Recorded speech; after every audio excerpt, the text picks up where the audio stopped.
is anybody here who was here last year for the panel?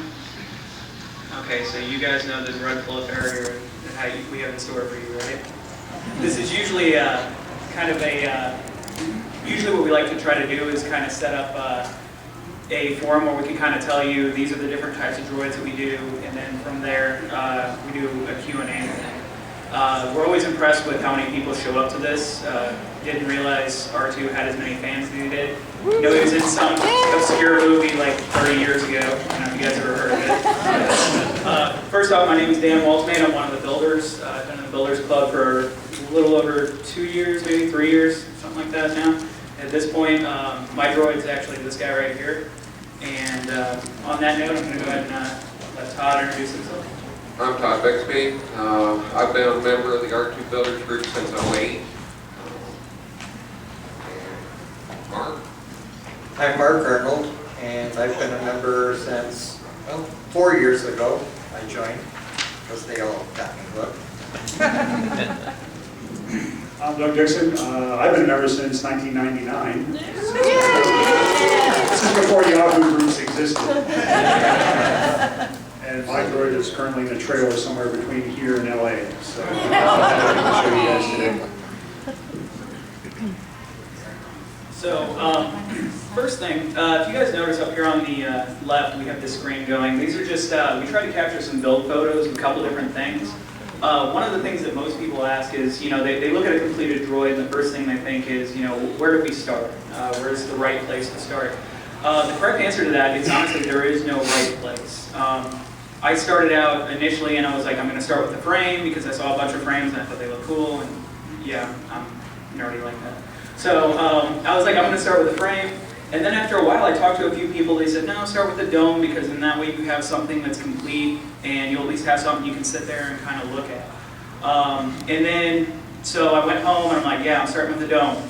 Bought some wood and started building legs. So there is no right place to start. On that note, with my build, mine's kind of a mixture of a bunch of different things. We've got three main ways that most people do it. They either do a styrene build, a wood frame build, or an aluminum build. Mine is kind of somewhere in between. I've got styrene in mine, I've got wood in mine, I've got aluminum in mine. So mine, I just started with the legs. I got a hold of the blueprints, started measuring everything out, started building the legs, went on to build the feet, then the frame, and then the body, and then the dome. And that's kind of how my build kind of came about. The control system I actually used, it was pioneered by a guy here who's part of our Southern R2 builders. He lives over by Tampa area. And he came up with a way to hook in a PlayStation controller and to control it through an Arduino. And this is actually how I control my droid, is with this. The thing that I like about this, I know you guys probably wondering why this idiot's wearing a hoodie. Well, there's a pocket on the front of the hoodie and I can hide this. So that's the reason I usually wear the hoodie to this, is I have the ability to kind of hide amongst the crowd. And I'll tell you, one of the coolest things is whenever you're sitting there and everybody's enjoying it, and somebody walks over and they're looking around going, well, where's the guy controlling it? I was looking at him like, I don't know, you find out, let me know. So I always kind of enjoy that. That's always one of my favorite parts about this. Yeah, you'd be surprised at how easy it is to hide. I just carry my remote behind my back. That's it. I don't really hide it that much. And the person will be standing right next to me asking me who's controlling that R2. I don't know. Sometimes I'll actually point with the remote. I think it's that guy over there. And nobody equates the two. So now that you guys know us, yeah, you can't ruin our fun. Let Todd tell you about his. Well, I went with a wood frame with legs. I've got an early dome, which was before they started laser cutting all the panels. So I went through several Dremels cutting all those panels out. It was a fun build. My first thought was get it standing, get it mobile. So I did the frame, then I did the legs. Once I had it moving, and I still had access because there was no skins on it. It was a naked droid.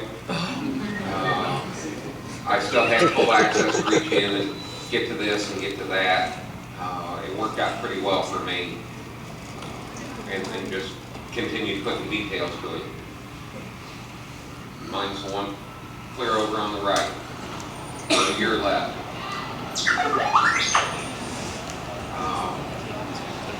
Mark? I have done a mixture. Our first one was all styrene, and my son and I actually built it in 4 months so we could come to the first celebration here. Our second one is all aluminum and steel, and that took 2 years. But my favorite is this one that we built. It's an R2B1. It's only in a couple of scenes. And my granddaughter was born with Down syndrome, and that just happens to be Down syndrome colors. So that's why we built that one. I swore I would never build another one. Number 3, a styrene is an easy build. It's not as cheap as building your own frame, but it's quick and it looks really nice, and it's lighter too. It weighs about half of what my steel one. How much does that weigh? Pardon me? How much does the steel and aluminum one weigh? Our steel one weighs 150 pounds. This one, I believe, weighs about 90. Big difference. I actually use a wheelchair lift in the back of my van, so I can lift it with one finger. Nice. Or the force? Yes. I actually had a little boy doing that because I, like Doug, will stand with my remote behind my back, or I hide behind my wife. She knows not to move. Well, I had a little boy that we were at a big outing, and he's a little buddy of mine. He has leukemia, and he likes pretending it's his droid. And we were at an outing, and I had the remote to my lift behind me, and he's going like this, and all of the other kids were amazed. Well, being an earlier member of the R2 Builders Club, I didn't have the benefit of a lot of what we do now in the club. We call parts runs. Essentially, when you're building a droid, say you get a dome made, you go to a machine shop and ask somebody to make a dome. It's going to cost you a lot of money. But if you ask them to make 100, it doesn't cost nearly as much. So I kind of had to scratch build a lot of my droid because we didn't have a lot of the parts availability that there is now. But I have one of the laser cut domes, one of the first generation aluminum domes with all the panels already laser cut out of it. So that was a big step when I came out with those. A fiberglass body shell with an aluminum frame that I designed, built inside it with, the legs are styrene parts with cast resin detail parts. It's kind of a hybrid of a bunch of different ideas that people are using now. A lot of people do all aluminum or all plastic. There's some that are all wood. You'd be amazed at how good an all wood droid looks. So that's the basics of my droid. Questions? Let's go for Yeah, well, first off, I'll answer the first 2 questions that we get. Those 2 questions are going to be, that'll be the third question. The first question is, how long does it take? And the second question is, how much does it cost? And just to start, the answer to both of those questions is yes. It will take you some amount of time, and it will cost you some amount of money. I've seen people take 2 months to build a droid. The founder of the R2 Builders Club took over 10 years to build his. I've seen people pay $200, $300, $400 worth of plastic and scratch build their entire droid, or you can spend $15,000 and buy all machined aluminum and have a really, really slick looking droid. So that's the range you have to work with. So, How long did it take you to build? My droid, actual build from starting putting the big pieces together to on his feet and running a little over, maybe about 1.5 years. The last month, I built him, I wanted to have him running for Star Wars Celebration 3 in 2005. So Celebration 3 was the end of April. First day of April, I was putting the frame together. I had lots of little pieces, so from the 4 weeks from beginning of April to when we loaded him in the van to go to Indianapolis, I ended up with a full droid on his feet. But for 1.5 years before then, I was cutting plastic and making all the little detailed pieces, and building the dome and all that stuff. So it is a long process. There's lots and lots of little pieces on the droid, so it takes a while. Mine took about 6 months. I want to say I spent right around $2,000 on him. I'll tell you the best way to do it: throw your receipts away, and that way you don't know. Make you feel a little bit better. here. Doesn't know. So mine's just kind of an estimate. It's about $2,000. It took about 6 months. There are a lot of little pieces on it. One thing I would say to anybody who is thinking about this, it's easy to look at one of these things and get very discouraged very quickly and just be like, there's too much to it. What I found worked really well for me, and probably part of the reason I did such a quick build, is I didn't set out to build an R2D2, I set out to build an R2 foot. And then once I had an R2 foot, I decided to build another R2 foot. And I looked at it as pieces. And that seemed to work a lot better for me. I kind of went through it very quickly. Once I had the feet, then I needed the legs. Now I got R2 legs.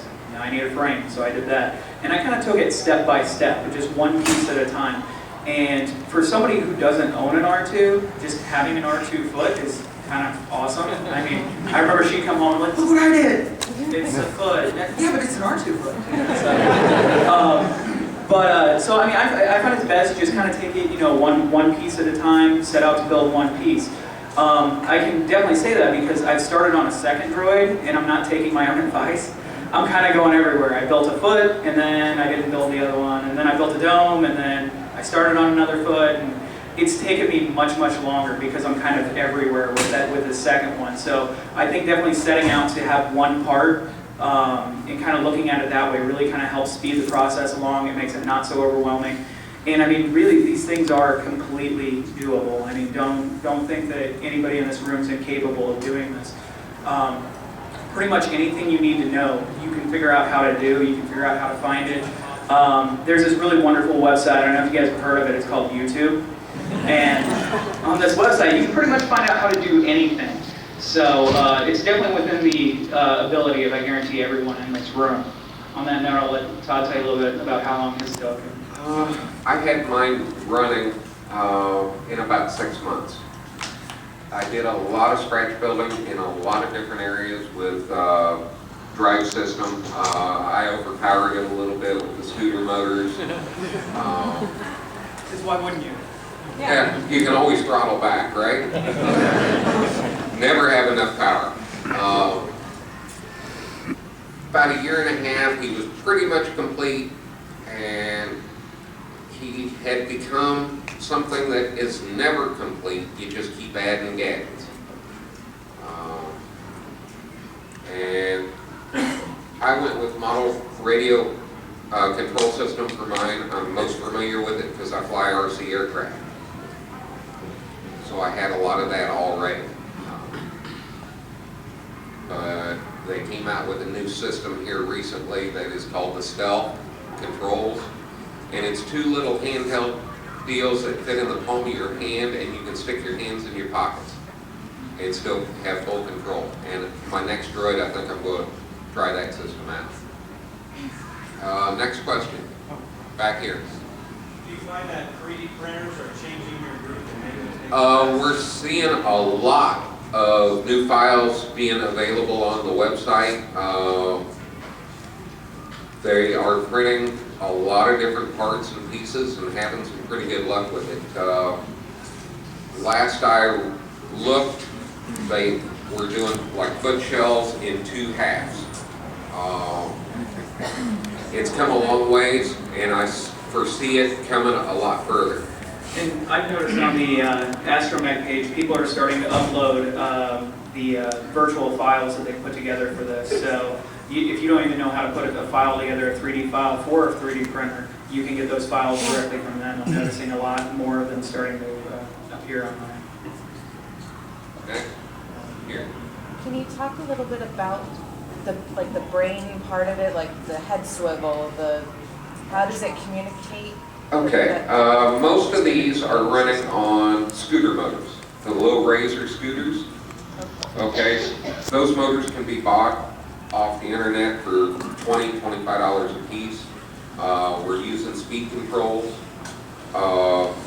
that most of it's just pretty much plug and play. If you go with the model airplane system, you plug into the receiver, right into the speed control, and all of a sudden now you have foot motors that actually run. Same way with the dome motor. There's several different motors that people are using, and the newest one that they're experimenting with is using the motor out of a power seat out of a car. And that looks like it's going to be pretty bulletproof, and it's pretty cheap setup. The motor's only $12. Yeah, my brain setup, the one that I'm actually using, is it's the Arduino system. So I don't know if any of you guys have ever heard of that board. It's a new board that they came out with a few years ago, and what's nice about it is it's open source. So you can find an official Arduino board for like $30.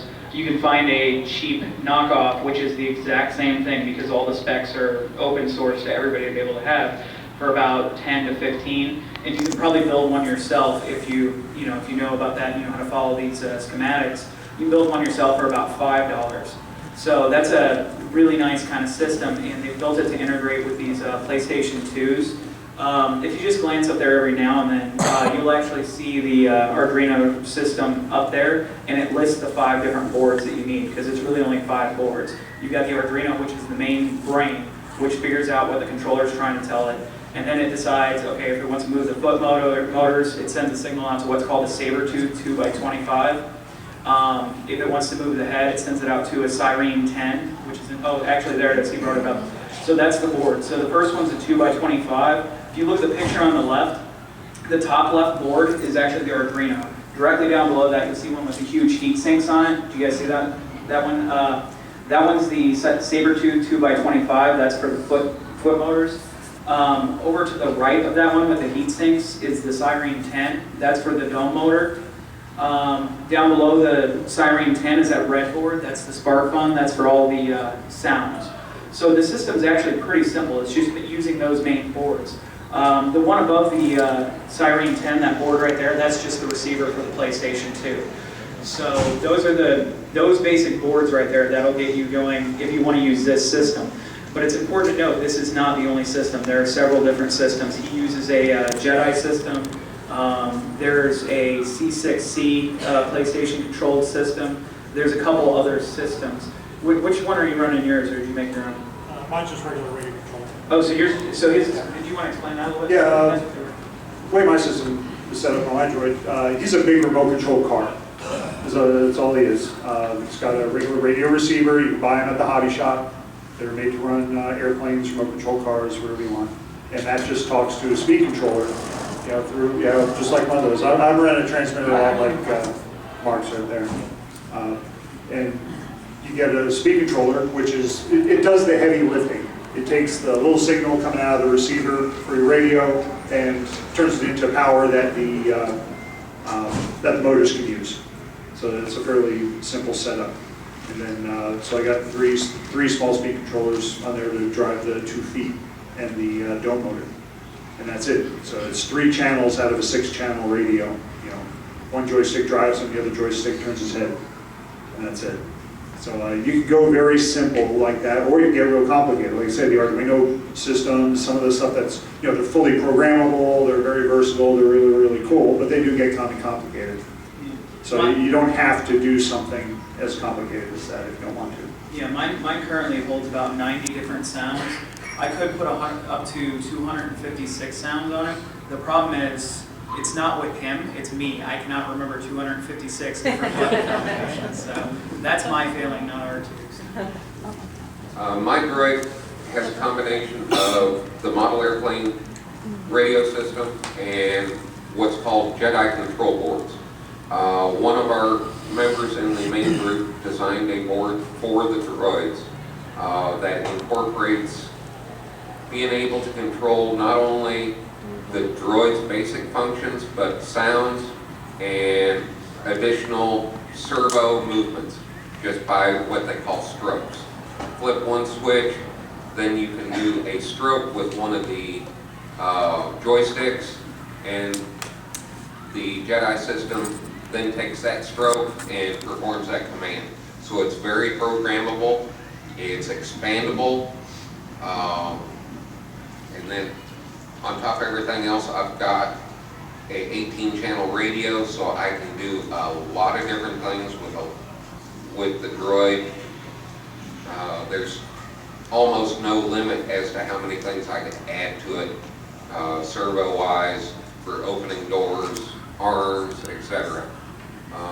This particular droid already has a couple of arms, several doors opening and shutting.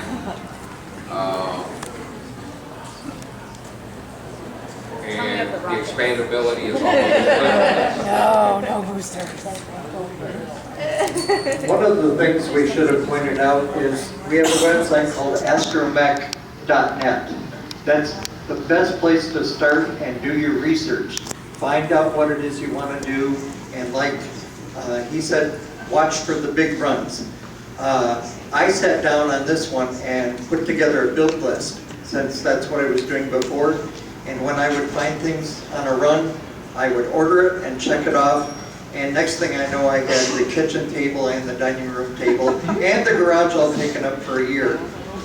When we're done, if we have enough time, like I'll park mine outside and I'll open the back door and show you how easy it is, how simple the parts are, because I have an aircraft receiver plugged into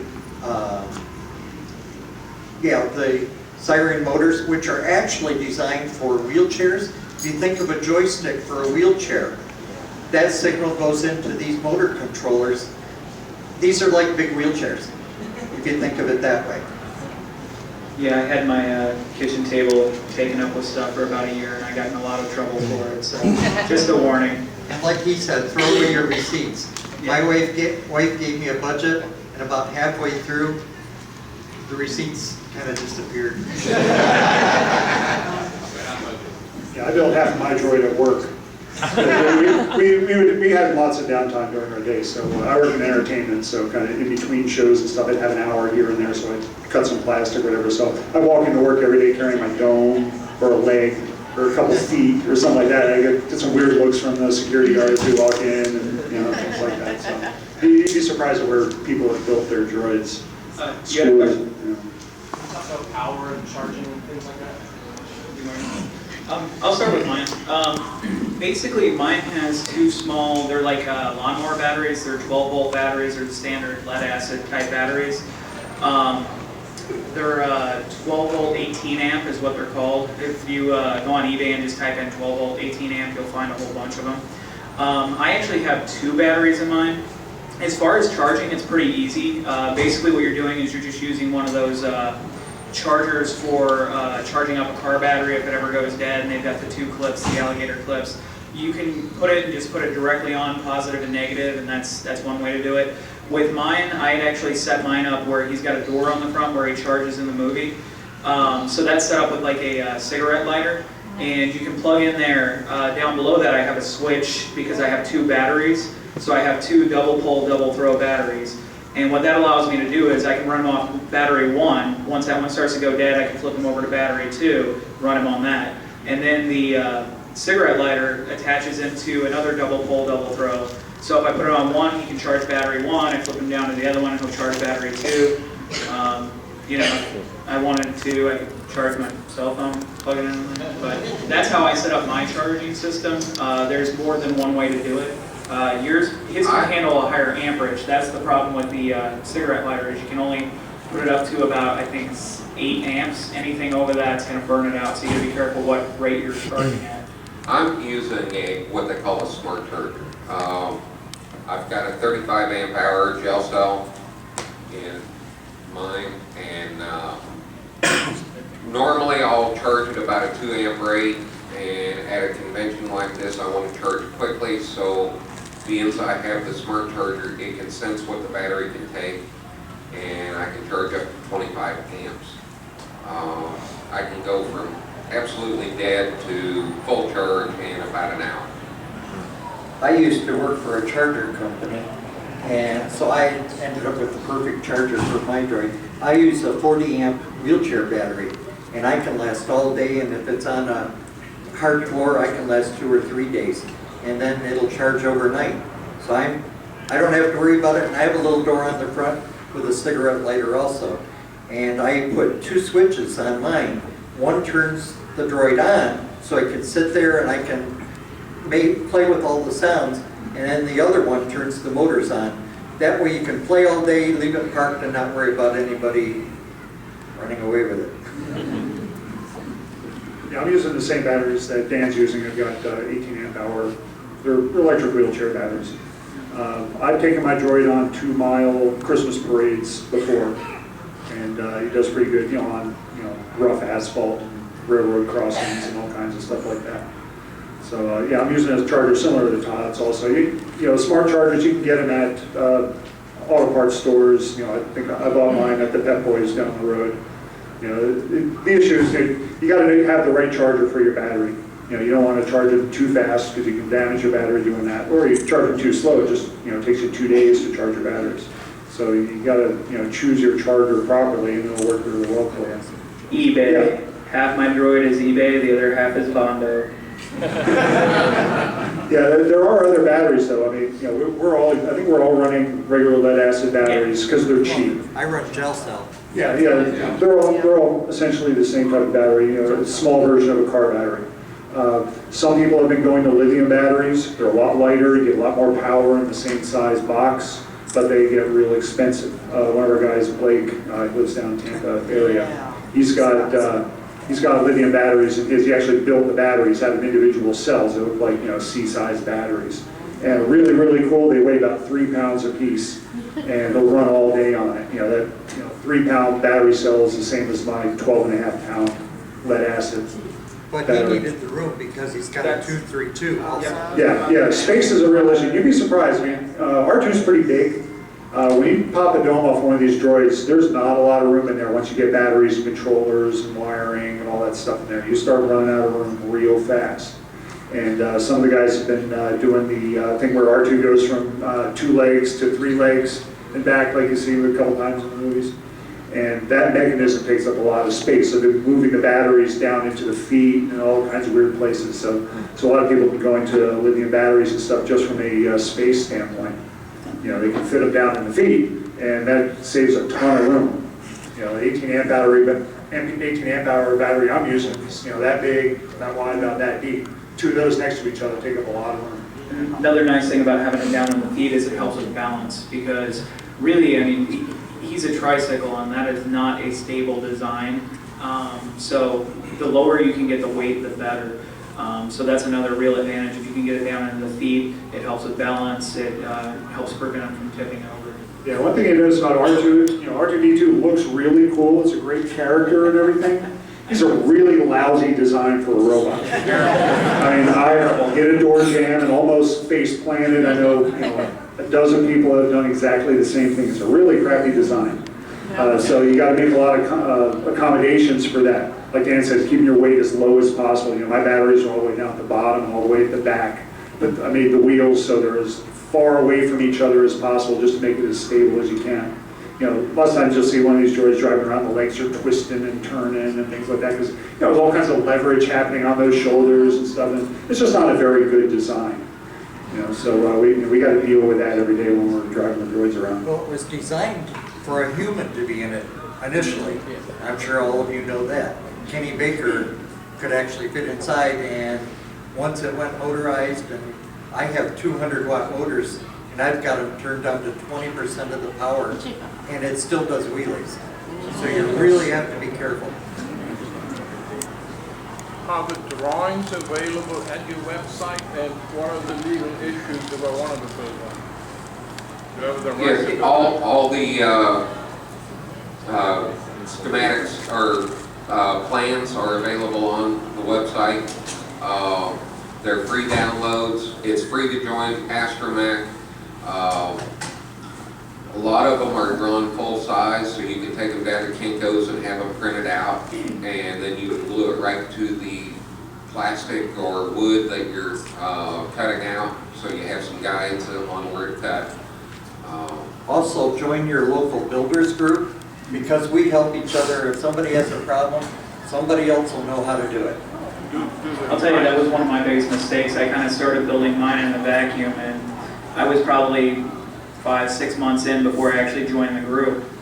And the help that they bring, the help, and I'll tell you, everybody in our group, they're just amazing people. They're all very happy to help people. They love talking to people. I don't know if you guys have ever been here before and gone by the booth. You'll notice everybody's really happy to talk about their builds as well. So being part of the group, it really does help, because a lot of us have had the same problems you're going to have. It's going to happen. we've all been through it, and we all have different ways to solve those problems. Yeah, a lot of people, if you join other hobbyist groups of different types, a lot of people are really kind of reluctant to talk about how they build things. You know, if you're in a train group or something like that, they kind of keep secrets. R2 builders in general, once you get us talking about it, you can't get us to shut up. So, you know, it's a different kind of group of people than you would find in a lot of other hobbyist groups. And for the microphones, we like to hear ourselves talk. Yeah. Yeah. What's the hardest part for when you built your droid? Hardest part about building a droid, like I think Dan said earlier, is knowing where to start. You know, I started with my, I think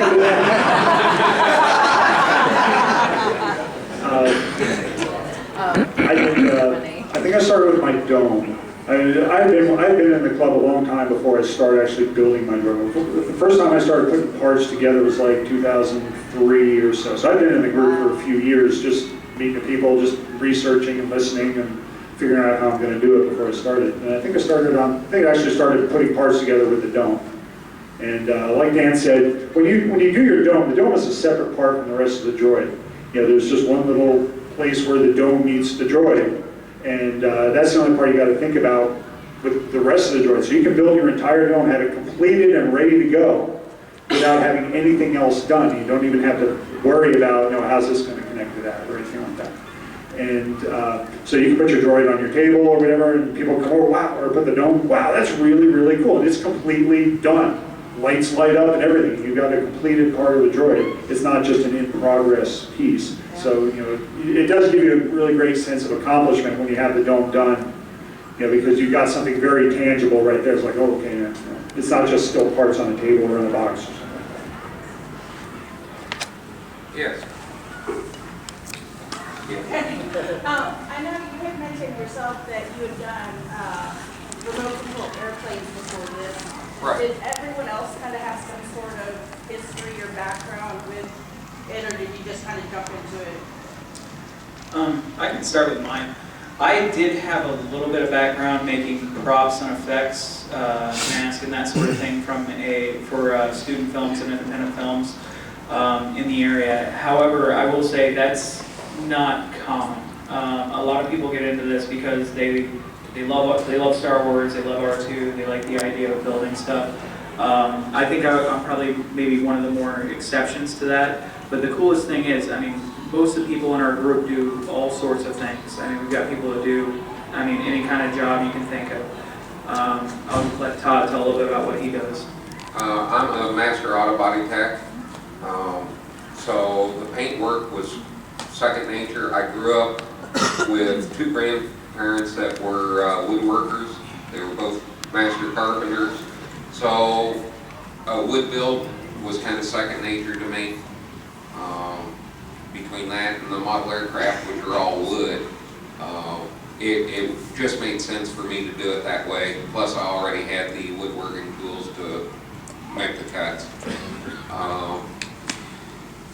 There's a lot of things you're going to learn that you've never thought you would ever do before when you're building a droid, whether it's cutting metal or cutting wood or cutting plastics. There's a lot of new techniques you will learn, but they are not that difficult to learn. And if you are having problems, get with some of the people in your local group. Somebody has been there, done that, and come and show you how to go about it. Buy yourself a Dremel. Yeah. Look at it this way. If a 10-year-old on YouTube can do it, you can do it. All right. We've got several builders that have never even picked up a screwdriver in their life.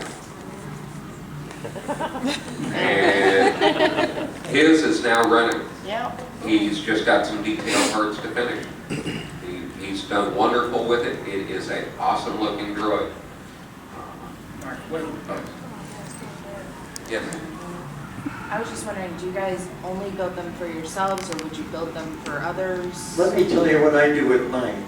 I'm a volunteer at Florida Hospital for Children and also go to Nemours. And every week I take my droid to, I see about 100 children every week. And I'm retired disabled, And that does more for me. That's one of my big enjoyments. I'm also a member of the 501st, as is Doug, and I take him to every event I can.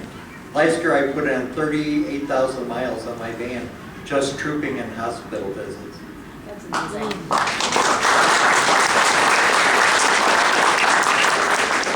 Yeah, you're asking about, people building for other people. That has happened, but everybody does it for themselves. I built a droid just because I wanted a droid. You can make a business out of it, and it'll be great until the lawyers find out.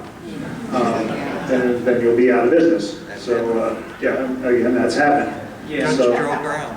that's one of the things that the R2 Builders Group really kind of frowns upon, because we're allowed to do this because they're letting us. And if it turns into a situation where somebody's making money off of it, the fear is they're going to stop all of us. So that's something they really want to kind of keep us away from. The other side of it is, I mean, it's cool to have an R2-D2. Yeah, people come in, oh wow, that's cool, you get an R2-D2. That's cool. But it's so much cooler when you go, oh, I built it. And people are like, what? So, I mean, to me, I think building is as much fun and as interesting as actually having one. I mean, I think the whole process, and not only that, but the stuff that you learn building one, then you go on and you use doing something else. Everybody says it's the journey, not the destination. Is kind of the idea. That's really true.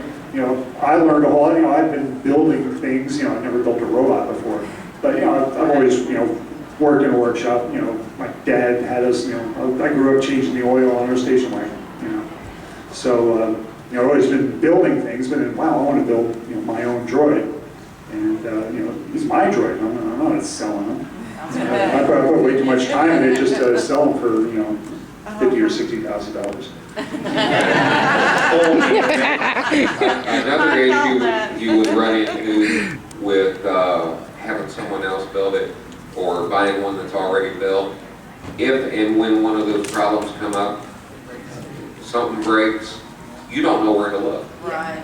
If you build that, you know what system controls what, and you know where the general area to start looking. Yeah, there's no such thing as an R2 mechanic. Yeah.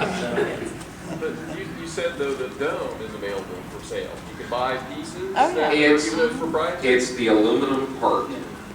Yeah, you have to do all the work yourself, putting it together, painting it. Basically what it is, they take out an aluminum dome and then cut the panels, and that's it. They're doing the cutting for you. Yeah. The rest of it, you have to build. Yeah, This the lady paintwork down is here- not done, the lighting is not So there. even though there's specific parts for an R2, they're building out of generic parts so they can sell them to end users. Well, generally they don't sell them. What they do is, again, like it's not like anybody's making money off this. They really want to prevent that, again, because we don't want to get, especially with Disney now. So, yeah, like what happens is if you were to go to a machine shop and say, hey, I need this one part, they'll be like $10,000. You're like, okay, I need 200 of these, and they say $10,000.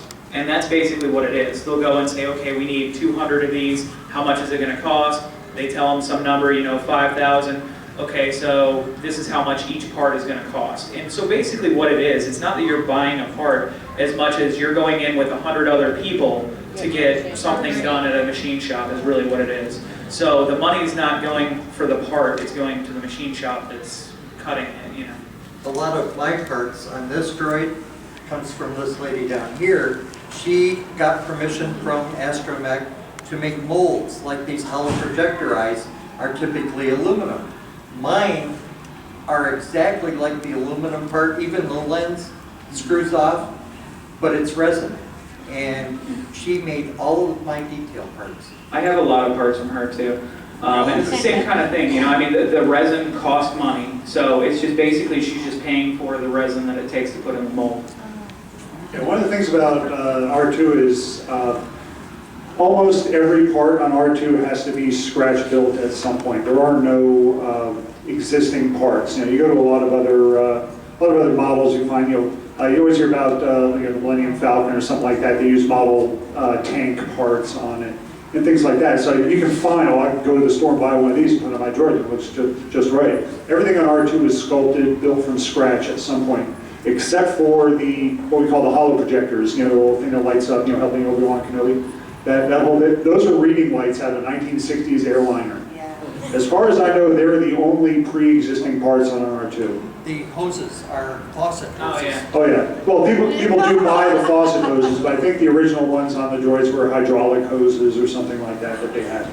But everything else has to be scratch built at some point. So, you know, you're kind of stuck with either building it yourself or having somebody else build it.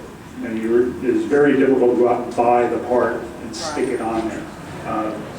You know, like I said, the holo projectors, those things were off the airliner. They're darn near impossible to find because none of those airliners stopped flying in the early 70s.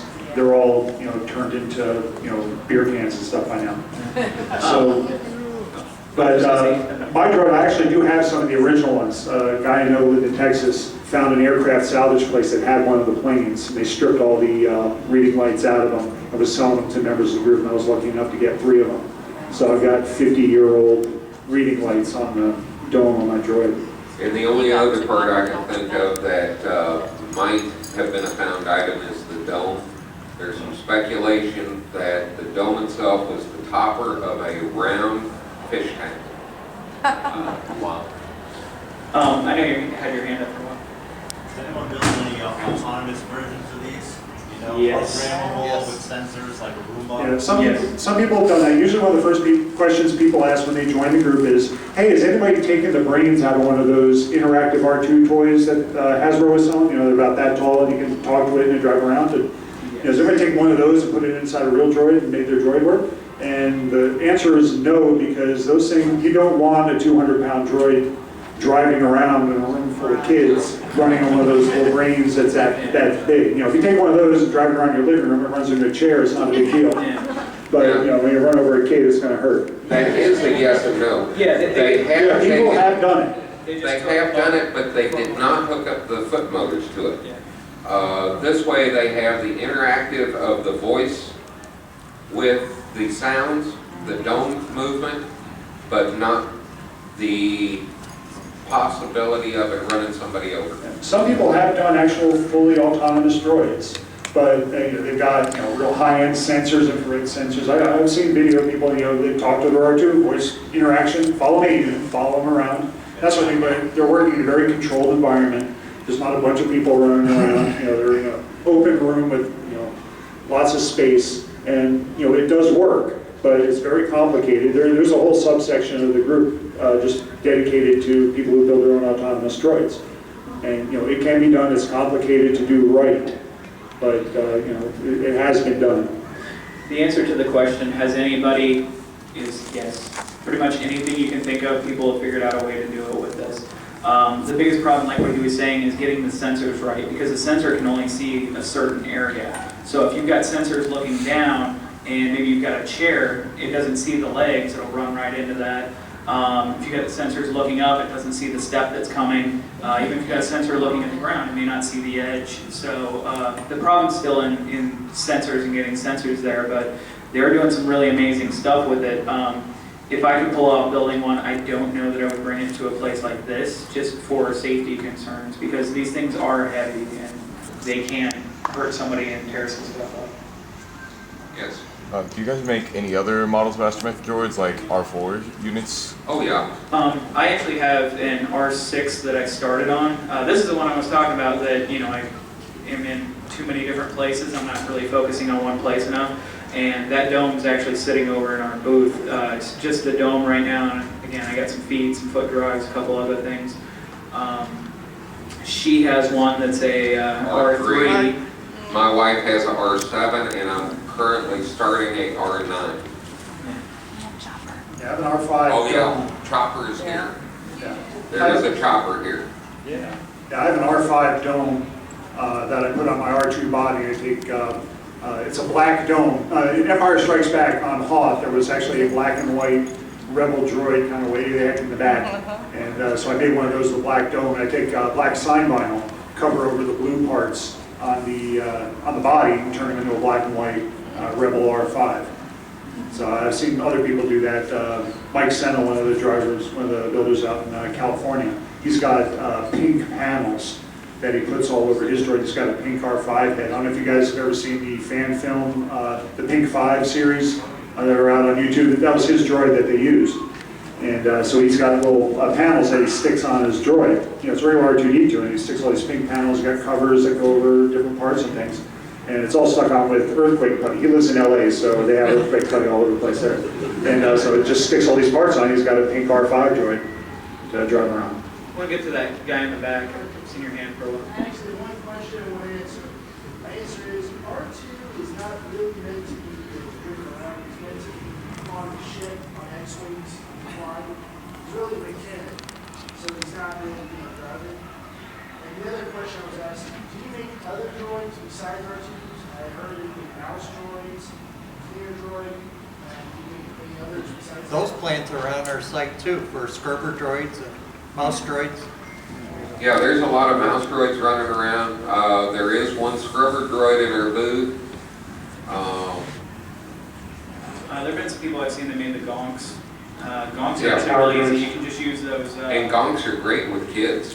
Kids are the right size to run around in those. Yeah, a couple of Rubbermaid bins and some bits of plastic and some dryer hose, and you got a power droid for your, you know, your 8-year-old to walk around in as a costume.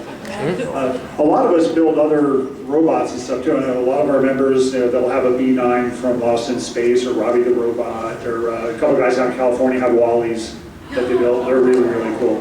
There's a whole other club for Yeah, there's name any robot in any movie, there's a builders club for it. Somebody's got one somewhere. I have a K9 from Doctor Who. You know, I have a mouse droid. Yeah, there's Johnny They're Five. all, you know, Johnny 5. Johnny 5 is really cool. Those are hard to come by. I mean, you thought building an R2 is tough. Johnny 5 is a tough robot to build. And expensive. Yeah, you don't have the infrastructure of a bunch of people building parts for those. You're kind of on your own with the Johnny 5. Yeah. You ever had somebody build one where they had the jets on the sides, on the legs? Do you mean functioning? Not exactly functioning, but actually pulled down. Yeah. There are people who make those out of aluminum. Come to the builder's booth and I'll show you our booster rockets. See, I'm old school. I like to pretend like he doesn't have those. When the kids ask me if mine can fly, I say the parts were built on Alderaan and I can't get replacements.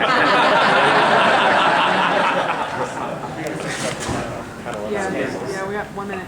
All right, we're about done. So thank you all for coming. One last thing. I'm going to wait outside, pull my dome off, open mine up. If you guys want to take a look inside, do you have any additional questions? I don't know if anybody else wants I'll to do do it that. also. Yeah, I think Or you can come by our booth and be in the hall there. We're all there. We'll pop the dome off our droid or whatever, and you can have a look. If you got any questions at all, come by.